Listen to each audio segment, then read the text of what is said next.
تو پوری سمجھنی چاہیے.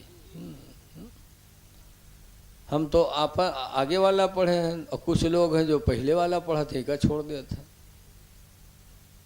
پوری حدیث سنو. ان عبداللہ بن مسعود قال قال رسول اللہ. حضرت عبداللہ بن مسعود سے روایت ہے، فرماتے اللہ کے نبی نے ارشاد فرمایا، کنت نہیتکم عن زیارت القبور، اے میرے صحابہ میں تم کو قبروں کی زیارت سے منع کرتا تھا، قبروں پہ نہ جایا کرو. لیکن فزوروها، لیکن اب تم قبروں کی زیارت کیا کرو. شروع میں منع کیا تھا لیکن اب جایا کرو. شروع میں کیوں منع کیا تھا؟ اسلام پھیلا نہیں تھا، لوگ بتوں کے سامنے ہاتھ جوڑ کے کھڑے رہتے تھے، تو حضور نے فرمایا قبروں پہ نہ جایا کرو. ہاتھ باندھ کر کھڑے ہوگے تو لوگ سوچیں گے کہ اسلام سے پہلے جیسے بت پرستی تھی ویسے اسلام کے بعد بھی ہے، تو منع کیا. لیکن جب یہ اسلام پھیل گیا اور یہ کلمہ بھی پھیل گیا، لا الہ الا اللہ، اللہ کے علاوہ کوئی عبادت کے لائق ہے ہی نہیں، اللہ کے علاوہ کوئی عبادت والا نہیں ہے. جب یہ کلمہ پھیل گیا کہ اللہ کے سوا کسی کی عبادت جائز نہیں، تو اب تم قبروں پہ جایا کرو، اس لیے کہ اب قبر پہ ہاتھ باندھ کر کھڑے ہوگے تو کوئی دیکھنے والا یہ نہیں سمجھے گا کہ قبر کی عبادت کر رہا ہے، کیونکہ اسلام میں غیر خدا کی عبادت ہے ہی نہیں. تو سرکار نے فرمایا اب جایا کرو. تو پوری بات یہ ہے. لیکن کچھ لوگ ہیں جو منع کرے والے یہی کہتے ہیں کہ دیکھو سرکار نے کہا ہے کہ میں تم کو قبروں کی زیارت سے منع کرتا ہوں. پوری بات جب تک نہیں سنو گے بات سمجھ میں نہیں آئے گی. لیکن کچھ لوگ ہیں اسے جو عجیب حال ہے. ایک جلسہ ہو رہا تھا، ایک مولانا صاحب تقریر کی، بھیا اللہ کے نام پر ایک دو گے تو 10 پاؤ گے، ایک دو گے تو 10 پاؤ گے. تو جلسہ میں ایک ٹھور بیٹھ رہا ہے مکھی چوس بکیل، سوچی سریا یہ تو بہت بڑھیا دھندا بتائی نے مولانا، اتنا فائدہ کونو تجارت میں نہ ملی، ایک دو 10 پاؤ. بہت 1 روپیہ مولانا دے دی، اس کے بعد گواہ کہ اب 10 روپیہ ملی. صبح ہے 10 روپیہ نہیں پیس، دوپہر گزر گئے 2 روپیہ نہیں پیس، 1 روپیہ نہیں پیس. جب شام بھا تب وہ نہیں پیس. دوسرا دن گزر گا، تیسرا دن گزر گا اور 10 روپیہ نہیں پیس. تو بہت کھپا مولانا پر، کہ اچھا چوتیا بنا کے 1 روپیہ لے لیے. کہا ترا ایک دے ہو 10 پئی ہو، 3 دن ہوئے گا مل بھی نہیں کی. اتفاق سے وہ کا 25 ہوئی گیا. جب 25 ہوئی گئے تو لوٹا لے کے بھاگ.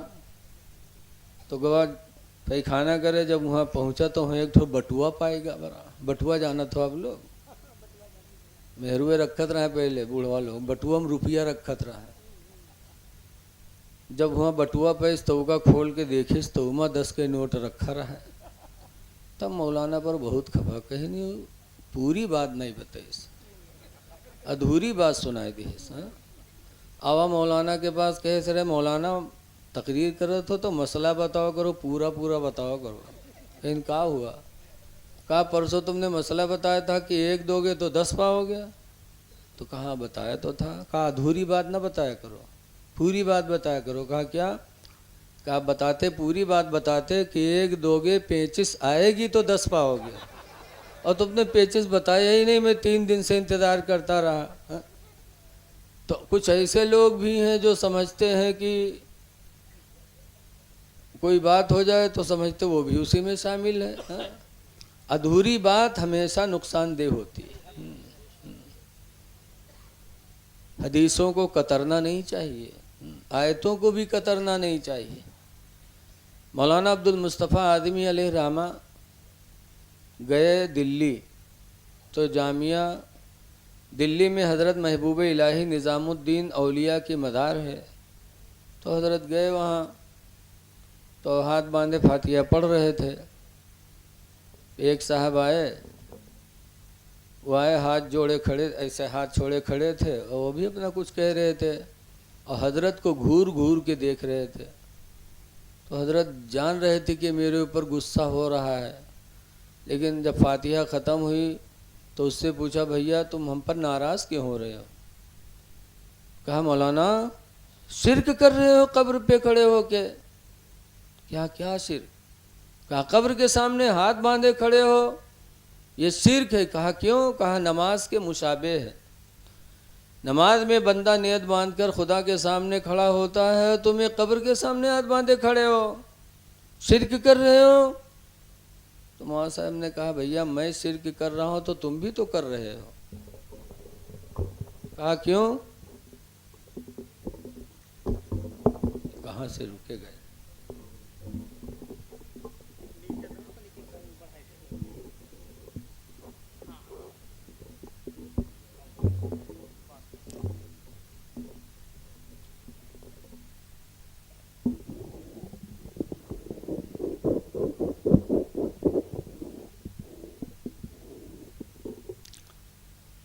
کہا میں نے شرک کیا تو تم بھی تو شرک کیے ہو. میں ہاتھ باندھے کھڑا تھا، تم نماز میں وہ ہاتھ چھوڑے کھڑے تھے، تو تم نے بھی تو شرک کیا. کہا کیوں؟ کہا نماز میں بھی تو ہاتھ چھوڑ کر کھڑا ہونا نماز کے مشابہ ہے. کہا کیوں؟ نماز میں ہاتھ چھوڑا کہاں جاتا ہے؟ تو حضرت نے فرمایا جب تم قومہ میں کھڑے ہوتے ہو، قومہ جانتے ہو آپ لوگ؟ نماز میں قومہ ہوتا ہے. رکوع کے بعد جب سمیع اللہ لمن حمدہ کہہ کے ہم لوگ کھڑے ہوتے ہیں تو اس کھڑے ہونے کو اسلام میں قومہ کہا جاتا ہے. تو جب اس میں کھڑے ہوتے ہیں تو ہاتھ بندھے رہتے ہیں کہ چھٹے رہتے ہیں؟ بولو بھائی. چھٹے رہتے ہیں. تو کہا تم ہاتھ چھوڑ کر کھڑے تھے، تم نے بھی تو شرک کیا، وہ بھی تو نماز کے مشابہ ہے. تو غصہ ہو گیا کہ ارے مولانا تب کیسے کھڑا ہوا جائے؟ تو حضرت نے فرمایا، بہت سنجیدہ تھے مولانا آدمی صاحب، انہوں نے کہا بھیا جب ہاتھ باندھ کر کھڑا ہونا وہ بھی نماز کے مشابہ ہے، شرک ہے، اور ہاتھ چھوڑ کر کھڑا ہونا وہ بھی نماز کے مشابہ، وہ بھی شرک. تو ایک طریقہ بچائے کھڑے ہوئے. کہا تو حضرت نے فرمایا ایک ہاتھ سر پر رکھو، ایک ہاتھ کمر پر رکھو.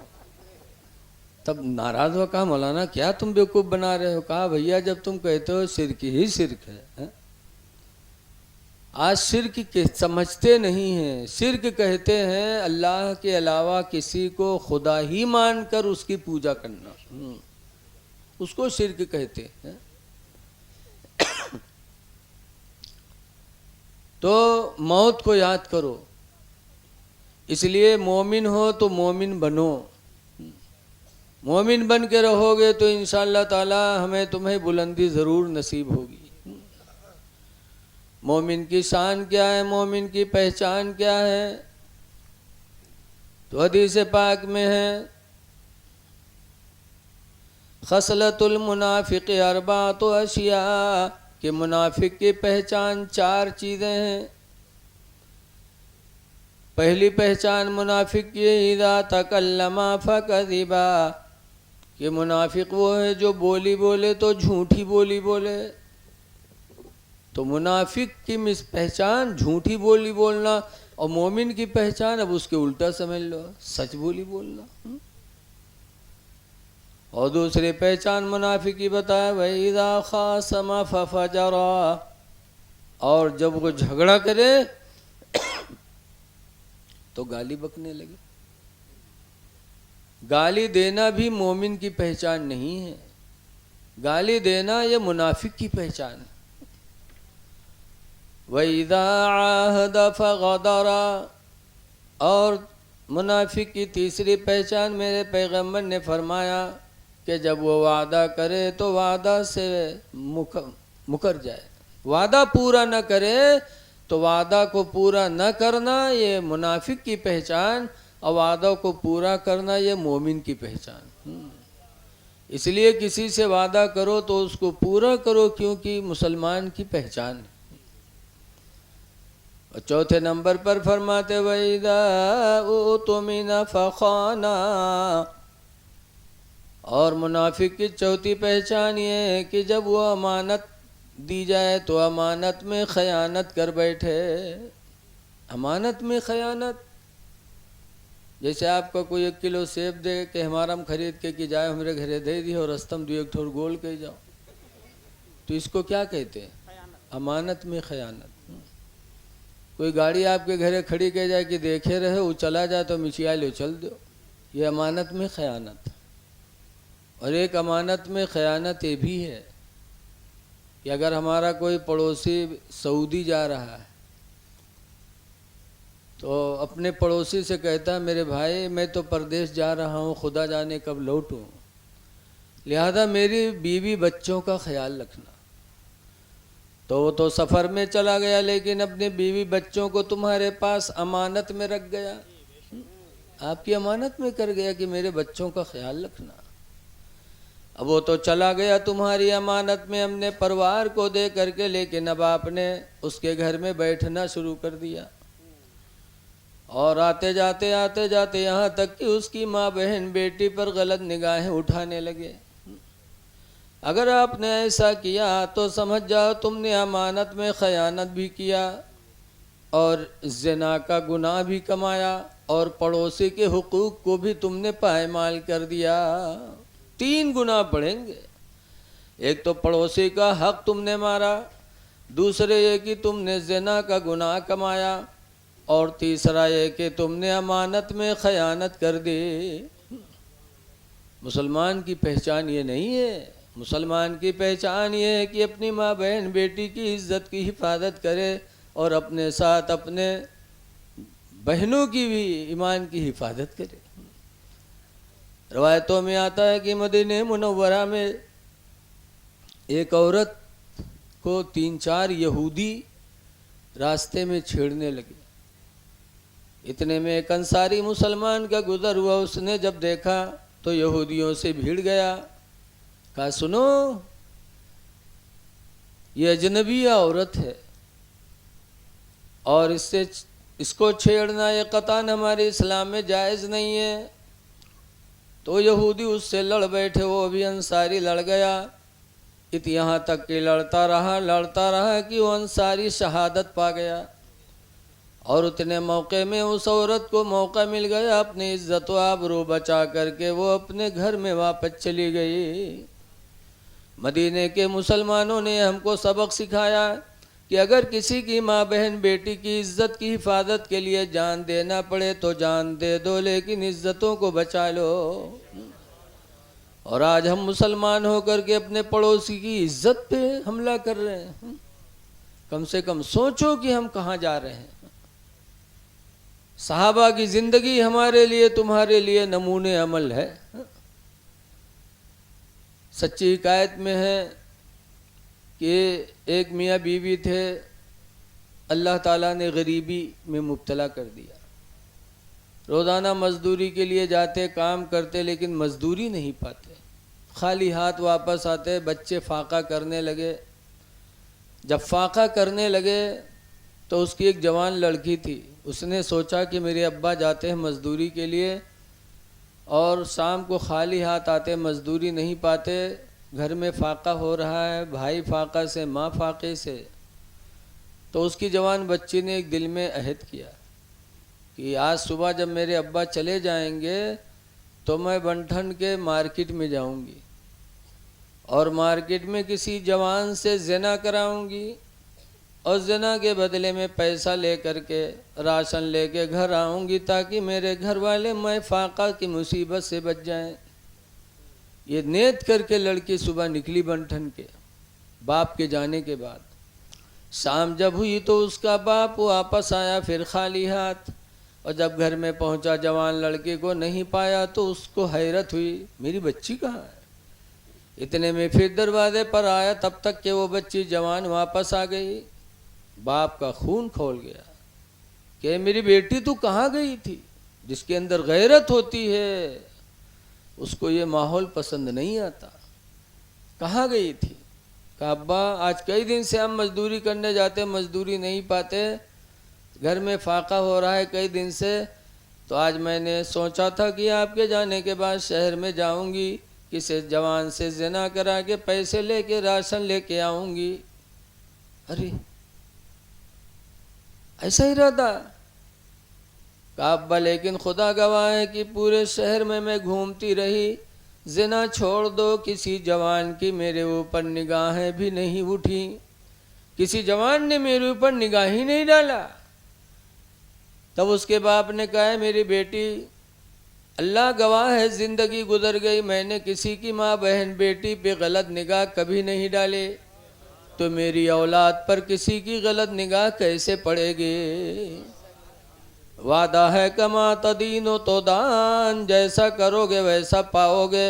تو جب ہم نے دوسری ماں بہن بیٹیوں کی عزت کی حفاظت کی تو اللہ میری بچیوں کی حفاظت ضرور فرمائے گا۔ پتہ چلا کہ جب ہم دوسری کی عزت کو بچائیں گے تو اس کے وسیلے سے اللہ ہماری ماں بہن بیٹیوں کی عزت کی حفاظت فرمائے گا۔ لہذا مومن بن کے رہو، اور مومن اسے کہتے ہیں جو امانت میں خیانت نہ کرے۔ ابھی حضرت نے نماز کے تعلق سے بہت اچھا بتایا ماشاءاللہ۔ ابھی مولانا شفیق کے گھر میں ایک کونے میں نماز ہم لوگوں نے ادا کیا، اسے دیکھ کر ایک حدیث یاد آئی، دیکھو نماز تو فرض ہے لیکن ایمان والے کے پیچھے، ایمان والے کے پیچھے۔ حدیث پاک میں ہے کہ رسول اللہ صلی اللہ علیہ وسلم کے زمانے میں ایک صاحب امامت کر رہے تھے، لوگ پڑھ رہے تھے، اتنے میں ان کے منہ میں تھوک آیا، امام صاحب کے منہ میں تھوک جمع ہوا۔ تو مسئلہ ہے کہ تھوک آ جائے تو اپنے کپڑے میں لے لو، بائیں جگہ خالی ہو تو ادھر تھوک دو، یا دہنے خالی ہو تو ادھر تھوک دو، اور مسجد میں کہاں تھوکی ہو؟ تو حکم ہے کہ اپنے کپڑے میں لے لو۔ لیکن وہ امام صاحب کے منہ میں تھوک آوا تو بھک سے آگے تھوک دی قبلہ کی طرف۔ قبلے کی طرف جب انہوں نے تھوکا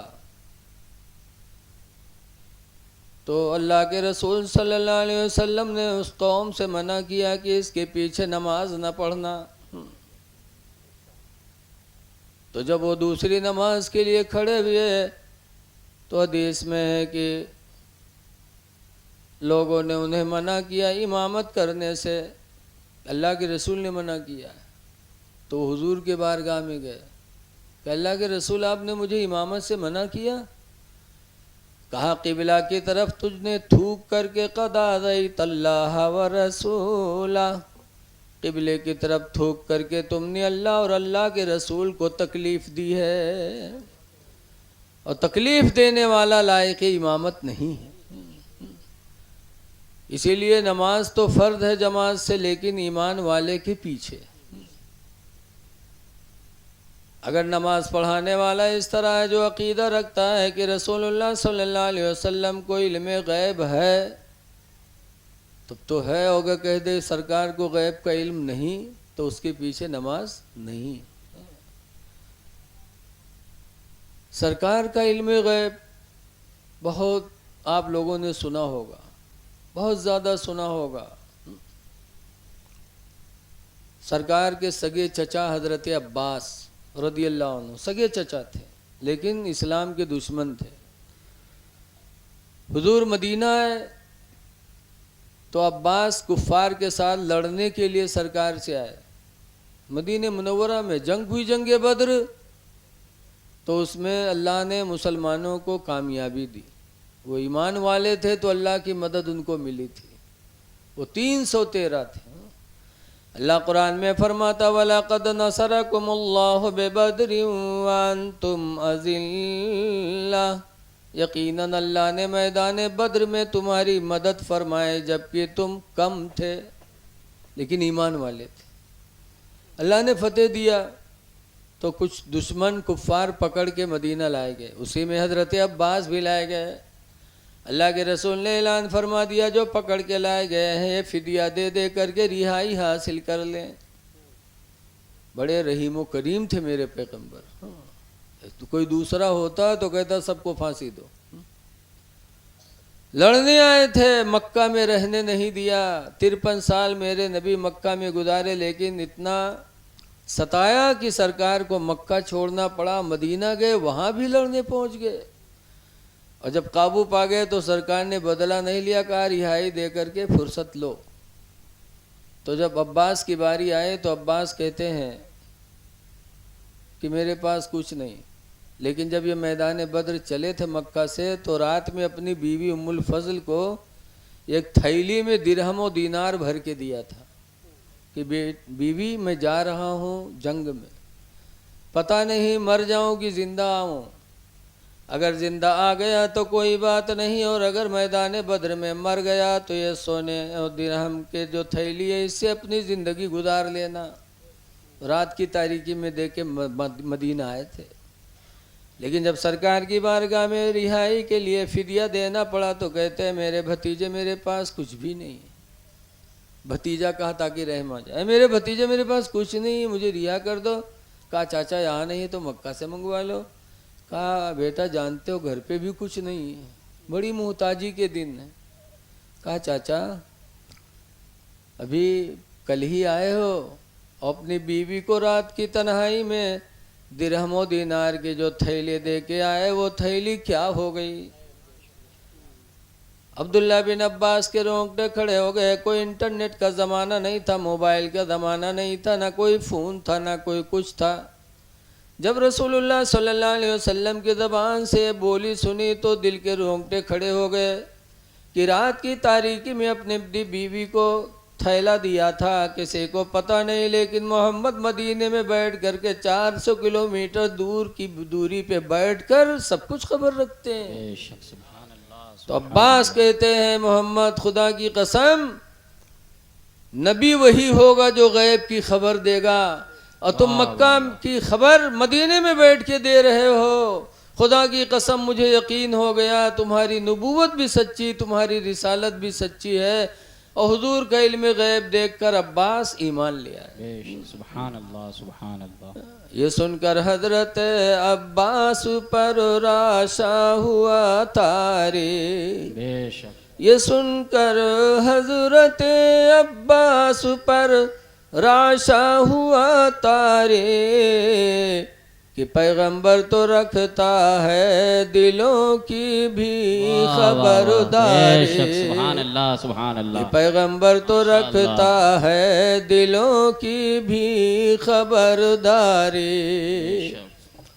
تو وہ زمانہ تھا کہ نبی کا علم غیب دیکھ کر لوگ ایمان لائے، اور آج ایمان لانے کے بعد نبی کے علم غیب کا انکار کرتے ہیں۔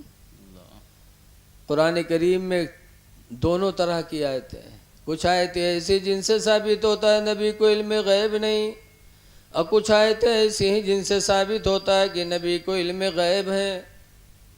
تو ہم سنی صحیح العقیدہ مسلمان یہی مانتے ہیں کہ جن آیتوں میں نبی کے علم غیب کا انکار کیا گیا ان آیتوں میں ذاتی علم کا انکار کیا گیا ہے، بے شک کہ علم غیب ذاتی خدا کے سوا کسی کو نہیں، بے شک بے شک۔ لیکن علم غیب عطائی یعنی اللہ کی عطا سے، تو علم غیب اللہ کے نبیوں کے لیے ثابت ہے، اللہ نے اپنے نبیوں کو دیا ہے۔ قرآن کی آیتیں بہت ہیں، لیکن میں اس لیے نہیں پڑھنا چاہتا کہ بات لمبی ہو جائے گی۔ تو نماز با جماعت ہے، لیکن امام کا عقیدہ صحیح ہو، نبی کی شفاعت پر ایمان رکھتا ہو کہ نبی ہماری شفاعت کرائیں گے۔ بے شک بے شک۔ رمضان کے بعد دعا بھی مانگتے ورزقنا شفاعتہ یوم القیامہ، اے اللہ ہمیں نبی کی شفاعت قیامت کے دن عطا فرما دے۔ پنجگانہ نماز کے بعد دعا مانگتے ہیں، لیکن کچھ بد نصیب ہیں جو کہتے ہیں کہ حضور شفاعت نہیں کریں گے۔ وہ کہتے ہیں کہ سرکار نے اپنی بیٹی فاطمہ سے کہا تھا اے فاطمہ نماز روزہ کی پابندی کرنا ہے، نہ سمجھنا کہ میرا باپ پیغمبر ہے قیامت کے دن بخشوا لے گا۔ تو کہتے ہیں اگر ہوتا تو کیوں ایسا کہتے ہیں؟ لیکن اے میرے بھائی ہر باپ اپنی اولاد کو تنبیہ کرتا ہے۔ ایک باپ اپنے بیٹے سے کہتا بیٹا چوری نہ کرنا، گنڈے گیری نہ کرنا، ورنہ میں تمہاری کوئی مدد نہیں کر سکتا۔ لیکن وہی بیٹا جب مصیبت میں پھنستا ہے تو باپ کہیں مانتا ہے؟ ایسے ہی اللہ کے رسول اپنی بیٹی کو تنبیہ کر رہے تھے، یہ مطلب نہیں کہ حضور شفاعت نہیں کریں گے، حضور ایسی شفاعت کریں گے، ایسی شفاعت کریں گے قیامت کے دن. جب لکھا ہے مؤذن شفاعت کرائے گا، حافظ قرآن شفاعت کرائے گا، حاجی شفاعت کرائے گا، تو رسول اللہ کیوں نہیں کرا سکتے؟ اعلیٰ حضرت امام اہل سنت فرماتے ہیں کہ پیش حق مزدہ شفاعت کا سناتے جائیں گے. بے شک سبحان اللہ سبحان اللہ. پیش حق مزدہ شفاعت کا سناتے جائیں گے، آپ روتے جائیں گے، ہم کو ہنساتے جائیں گے. بے شک سبحان اللہ. آپ روتے جائیں گے، ہم کو ہنساتے جائیں گے. تو نماز باجماعت ضروری ہے. حدیث میں صلاۃ الفض، صلاۃ الجماعت تفضل علی صلاۃ الفض ب27 درجہ، کہ جماعت والی نماز تنہا والی نماز پر 27 درجہ افضل ہے. بے شک سبحان اللہ. 27 درجہ افضل ہے. جماعت بہت بہتر ہے، لیکن جماعت کے لیے امام کا سنی صحیح العقیدہ ہونا ضروری ہے. بے شک. تو آج انہوں نے اپنے گھر میں نماز پڑھائی، خدا کرے وہ دن آئے کہ ان کے ساتھ ہم مسجد میں نماز پڑھائیں. بے شک. مسجدیں بڑی خوش نصیب جگہ ہیں. یہ دنیا میں سارے مکان تو فنا ہو جائیں گے، لیکن کعبہ اور مسجدیں یہ فنا نہیں ہوں گی. ان کو اللہ تعالیٰ ایسے ہی اٹھا لے گا اپنی قدرت سے. اور جب کل قیامت کے دن پل صراط کے اوپر سے گزرنے کی باری آئے گی، جو پل صراط آج دنیا کے پل تو چوڑے ہوتے ہیں، وہ پل صراط بال سے زیادہ باریک، تلوار سے زیادہ تیز، اور 50,000 برس کا راستہ کیسے طے ہوگا؟ نمازی بھی ڈریں گے، بے نمازی بھی ڈریں گے اس پہ گزرتے ہوئے. تو اللہ تعالیٰ جبریل سے فرمایا گیا، میرے جبریل، جو بندے دنیا میں مسجدوں میں نماز پڑھا کرتے تھے انہی مسجدوں کو لاؤ، انہی مسجدوں میں ان کو بٹھا کے کشتی بنا کے گزار دو. واہ واہ سبحان اللہ سبحان اللہ. یہ مسجدیں قیامت کے دن ہمارے تمہارے کام آئیں گی.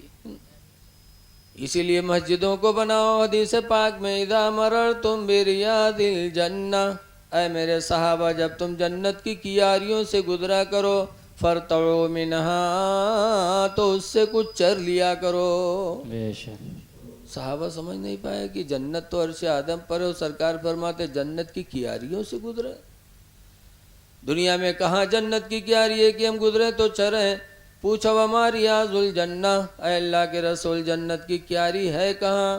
سرکار نے فرمایا ہی المساجد، زمین پہ جو مسجدیں بنی ہیں یہ سب جنت کی کیاریاں ہیں. بے شک سبحان اللہ سبحان لہذا اللہ. جب اس میں پہنچا کرو تو ماشاءاللہ. چر لیا کرو. صحابہ یہ نہیں سمجھ پائے چرنے کا مطلب کیا ہے. چری تو گھاس جاتی ہے، مسجد میں پہنچ کر کیا چر لیں؟ تو پوچھا ومرتو یا رسول اللہ، اے اللہ کے رسول چرنے کا کیا مطلب ہے؟ تو حضور فرماتے الرتع ہوا سبحان اللہ والحمد للہ واللہ اکبر. چرنے کا مطلب یہ ہے کہ مسجدوں میں پہنچو تو یہ بولیاں بولا کرو، سبحان اللہ، الحمد للہ، اللہ اکبر. بے شک بے شک. لیکن آج دنیا میں جہی ہے مسجدوں میں تو کہیں آئے دھنوا پانی لاگ رہا ہے کہ نہیں لاگ رہا ہے تمہارے؟ ہمارے یہاں دھنوا تو نگربہ ہی نہیں کی ہے. بتاؤ یہ سب بات ہوا کری. حضور فرماتے ہیں کہ اگر لوگوں کو پتہ چل جائے کہ مسجدوں میں دنیا کی باتوں کے کرنے سے کتنا گناہ پڑتا ہے، اگر وہ لوگ اس گناہ کو جان جائیں تو زندگی بھر بورا بننے کی تمنا کریں گے، لیکن مسجد میں بولنا گوارا نہیں کریں گے. لیکن آج ہم دنیا میں باتیں کرتے ہیں، ایسی دنیا کی باتیں مسجد میں پہنچو تو اپنے نصیب پہ ناز کرو کہ اللہ نے اپنے گھر میں آنے کی توفیق عطا فرمائی.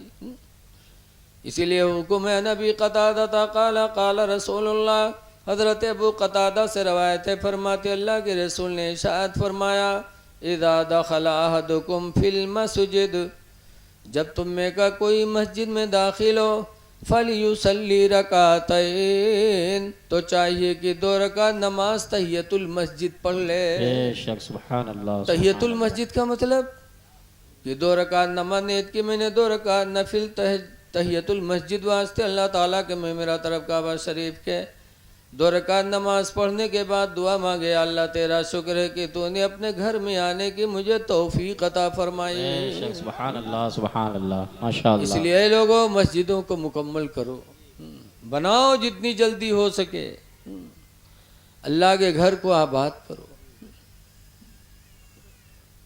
جس محلہ میں مسجد ہوتی ہے وہ محلہ والے بڑے خوش نصیب ہوتے ہیں۔ بے شک اس لیے کہ حدیث پاک میں میرے نبی فرماتے ہیں الصوم فی المرأۃ والدار والفرس، کہ 3 چیزوں میں نحوست ہے، 3 چیزوں میں نحوست، عورت میں، گھر میں، سواری میں۔ کس عورت میں نحوست ہے؟ جو عورت اپنے شوہر کی ناشکری کرے، نافرمانی کرے، وہ عورت منحوس ہے۔ شوہر کی ناشکری ہماری ماں بہنوں میں بہت ہے، زندگی بھر ان کے پوری بات پوری آؤ، جو ان کہیں تو لے آؤ، اگر کہوں یکم چوکے ہو تو کہیں تم زندگی بھر ہم کا جلائے ہو، تم کبھی ہماری اکو بات مانے ہو، پوری کہانی پر پانی پھیر دیتی ہے۔ ایسی بولی بولنے والی عورت منحوس ہے۔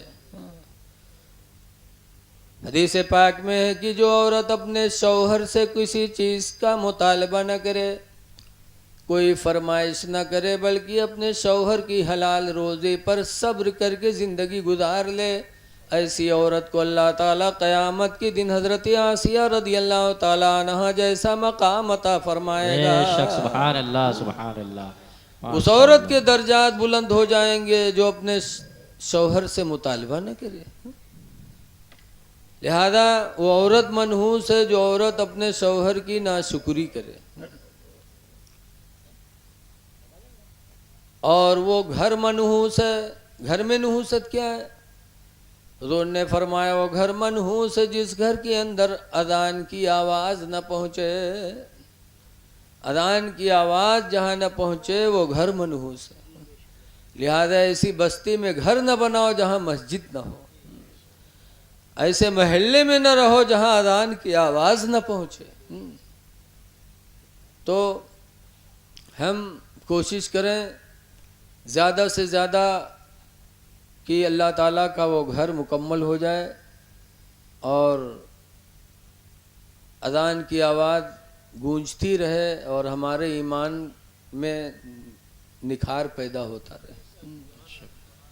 تو اے لوگو ایمان والے بنو، انشاءاللہ تعالیٰ بلندی ہمارے اور آپ کے حصے میں آئے گی انشاءاللہ۔ حضرت معین الدین خواجہ غریب نواز رحمۃ اللہ علیہ ایمان والے ہی تھے کہ اجمیر کی دھرتی پر آئے تو اکیلے آئے تھے لیکن سب پر غالب ہو گئے، اور سب پر کیا پورے ہندوستان میں غالب ہو گئے۔ غریب نواز کا احسان ہے کہ انہوں نے ہندوستان میں اسلام کو پھیلایا، بے شک 90,000 لوگوں کو کلمہ پڑھایا۔ یہ غریب نواز کا احسان ہے کہ اونٹ کو بٹھا دیا تو بیٹھے ہیں، انا ساگر کا پانی بلا لیا تو بلا لیا۔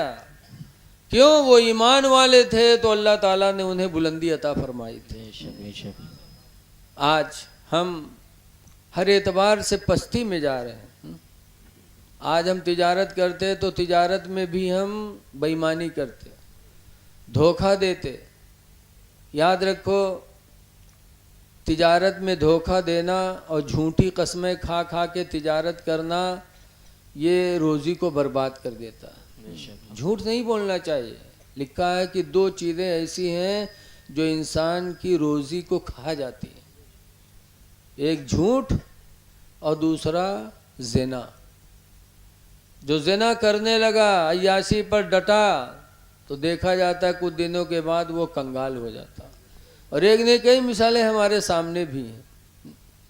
اس لیے کوشش کرو کہ تجارت میں جھوٹ نہ بولو، قسمیں نہ کھاؤ۔ حضرت عمر فاروق اعظم رضی اللہ تعالیٰ عنہ ایک دن مدینے کی بازار میں دیکھو تھے عمر امیر المومنین، لیکن جو لوگ جنگوں میں چلے جاتے تھے یا جن کے شوہر جنگوں میں شہید ہو جاتے تو ان کے گھروں کا سودا لا لا کر کے حضرت عمر مدینے کی بازار سے ان کے گھر پہنچاتے تھے۔ آج ہم سے کوئی اگر 1 کلو سبزی منگا لے تو ہمارا ماتھا ٹھنک جی کہ بتاؤ ہم مولانا آدمی تھے کہ ہم سے کہتے آلو لے آئے ہو۔ جی اور وہ حضرت عمر فاروق اعظم جو عورتیں بیوہ ہو جاتی یا جن کے شوہر باہر ہوتے، حضرت عمر ان کے ضروریات کے سامان لا لا کے ان کے گھروں میں دیا کرتے تھے۔ ایک دن مدینے کی بازار میں گئے گیہوں لینے، تو گیہوں کے ڈھیر لگے تھے، تو ایک ڈھیر میں ایسے حضرت عمر نے ہاتھ مارا جیسے ہم اور آپ جب کوئی غلہ خریدا جاتا تو اسے ہاتھ لگا کے دیکھا جاتا ہے۔ حضرت عمر نے جب ایسے ڈھیر میں ہاتھ مارا تو نیچے سے بھیگا گیہوں نکلا اور اوپر سوکھا سوکھا۔ تو حضرت عمر فرماتے ہیں یہ گیہوں بھیگا کیوں ہے؟ تو کہا ڈر گیا، کہا امیر المومنین ابھی ہلکی ہلکی بارش ہوئی تھی اس لیے بھیگ گیا۔ تو حضرت عمر کہتے ہیں وہ کیسی بارش کہ اوپر والا گیہوں نہیں بھیگا نیچے والا بھیگ گیا، وہ کیسی بارش ہوئی؟